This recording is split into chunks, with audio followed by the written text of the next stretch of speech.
На денешен ден пред 72 години, бугарската војска го положила оружјето во Делчево, а народот ја славел победата и ослободувањето на малата населба, позната под името Царево село. 44 година, на тој ден денешен, целите нашите партизани и бугарската војска тука одложија оружјето на...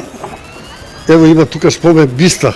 Општината денеска на свечената седница ги промовираше реализираните проекти, но се најавија и нови за реализација, асфалтирање улици кои со децении не се асфалтирани, изработка на стратегии, велосипедски патеки на Голак. Се презентиравме и дел од проектите кои што се донесени со одлуки на Совет, проекти кои се за развој на општина Делчево, проекти со кои што ќе на граѓаните на општина Делчево ќе им овозможиме подобра иднина и подобар живот. Но сепак Делчево, како и сите останати мали општини од истокот, пишува нови рекорди по иселување и по бугарски пасоши. Во последните неколку години, според мое длабоко мислење и според објективните параметри, во градот Делчево владее апатија, во градот Делчево владее разочараност, во градот Делчево скоро сите се сонуваат за иселување. Во градот се повеќе остануваат старци, а младите си го бараат късметот по туѓина. Младите ојдоа.